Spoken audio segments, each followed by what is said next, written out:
Ministerio Palabras de Vida Eterna, ministrando fe y esperanza en el Señor Jesucristo. Comentarios, reflexiones y exhortaciones referentes al libro de Ezequiel por Héctor Hernández en la iglesia en Salamanca, Guanajuato. El libro de Ezequiel, capítulos 1 al 3. El llamado al ministerio. Hijo de hombre, o hijo de Adán. Dios se dirige a Ezequiel de esta manera más de 90 veces en este libro. La frase enfatiza la humanidad y la fragilidad del profeta, especialmente porque se encuentra tan cerca de la visión de la gloria de Dios y de los seres celestiales que lo rodean, pero también lo distingue de sus contemporáneos, a quienes el Señor le llama hijos de Israel. Son una nación de rebeldes, verdaderos herederos de sus antepasados, Jacob, Israel, cuyo rasgo distintivo era luchar con Dios. Son como una goim, gentiles, rebeldes, pues goim es el vocablo que se usa para designar a las naciones inconversas, al Israel según la carne. Como hijo de Adán, Ezequiel representa al primer miembro de una nueva comunidad de fe, habitada por el Espíritu y facultada para una vida nueva de obediencia, como sucede con los huesos secos en el capítulo 37. Cuando el Espíritu entra al profeta, Ezequiel se pone de pie y está obedientemente listo para servir. De esta manera, él prefigura de forma personal la salvación que declara a sus compañeros exiliados. Jesús es el verdadero Hijo del Hombre. Vino a ser como nosotros en nuestra humanidad, pero sin pecado. Habitado por el Espíritu, obedeció y vino a ser el último Adán, el miembro fundador de la nueva comunidad de fe de Dios, el Israel de Dios. Les hablarás mis palabras, escuchen o dejen de escuchar, porque son rebeldes, dice el versículo 7. Ezequiel es mandado a hablar la palabra a un pueblo rebelde que lo iba a rechazar. No debe de tenerles miedo. Su tarea no era fácil, pero Dios lo va a fortalecer. Dios le ordena comer un rollo, lleno de acusaciones contra el pecado de su pueblo, de lamentos por el juicio que vendría a los que moraban en Judá. Es tan larga la lista que el rollo está escrito por ambos lados. Pero estas amargas noticias para sus compatriotas fueron dulces en la boca de Ezequiel. La palabra de Dios tiene esta característica para aquellos que la aman. Es dulce a pesar del juicio que hay en ella. Dios le aclara que si lo enviara a otros pueblos, a los babilonios, ellos sí lo escucharían, pero Israel no le escuchará, porque no quieren escuchar a Dios. Por lo tanto, Dios endurece su rostro aún más de lo que están los corazones de los israelitas, para que no tenga miedo de dar el mensaje. Este es el significado del nombre Ezequiel, Dios hace fuerte.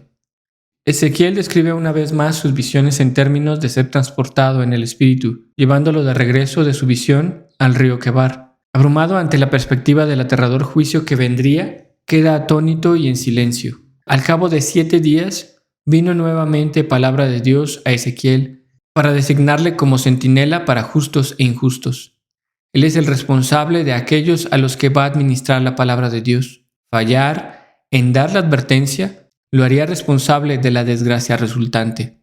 Después le manda salir a la llanura para darle su primera encomienda, que es encerrarse en su casa y atarse, advirtiéndole que su lengua se pegaría a su paladar para no reprender a su pueblo, hasta que Dios le abriera su boca y comenzara diciendo: así dice el Señor Dios. Creo que todos hemos escuchado alguna vez la exhortación de un predicador usando estos pasajes diciendo: sé limpio de la sangre de todos, para que la congregación recobre el ánimo de predicar el evangelio a familiares o conocidos. Sin embargo, Ezequiel no está hablando de llevar el mensaje del evangelio a las gentes del mundo, sino a su pueblo. Suena raro, pero en esos tiempos las iglesias necesitan que se les predique el evangelio porque están llenas de inconversos religiosos que creen que son el pueblo de Dios. Estamos viviendo tiempos similares en la iglesia a los que narra Ezequiel. La mayoría de los congregantes, jóvenes, niños bautizados, adultos, viejos, no importa la edad que tengan, han cerrado sus oídos para no escuchar la reprensión de Dios.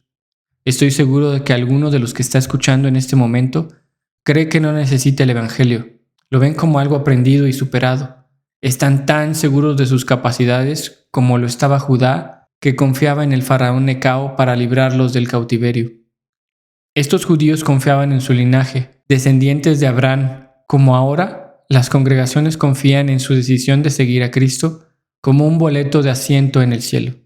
Los enorgullece su conocimiento y alardean de predicar la verdad. Incluso pueden presumir cómo ganaron a otros congregantes. Sin embargo, tapan sus oídos a la palabra de Dios. Son como estos exiliados. Son sus corazones duros como piedra, y la señal más clara de su rechazo a Dios es el rechazo a quienes los exhortan y los intentan corregir. ¿Conoces realmente el Evangelio, tú que te haces llamar cristiano? ¿Sabes por qué todo el libro de Ezequiel es el mensaje del Evangelio para su pueblo? Permíteme resumírtelo de forma rápida. Primero, Ezequiel comienza mostrando al Dios que han ofendido, el Dios todopoderoso, 3 veces santo, eterno, el dueño del universo, omnisciente, omnipotente, etcétera, etcétera. Ellos debían entender quién era su enemigo real. ¿Sabes tú a quién has ofendido con tu pecado? ¿O eres como Israel, que estaba lleno de imágenes falsas de Dios al punto que se habían olvidado del verdadero? Segundo, Dios le manda a Ezequiel hacer saber con detalle todo su pecado al pueblo de Israel. Pecado es transgresión de la ley. Lamentablemente, en las congregaciones actuales abunda el antinomianismo. Miles de cristianos que creen que la ley moral de Dios ya no les aplica y por lo tanto pecan desvergonzadamente delante de Dios como estos israelitas, pensando que como son hijos no necesitan ni arrepentimiento ni tampoco van a pagar por el pecado que practican diariamente. Tercero, el juicio vendrá y será evidente el castigo de Dios. A sus elegidos, el castigo los guiará a arrepentimiento y a vida eterna, pero para los que no son su pueblo, será para destrucción eterna. Finalmente, para aquellos que son su remanente, hay un Salvador que es el mismo Dios, que restaurará los cielos nuevos, un nuevo templo, una nueva tierra.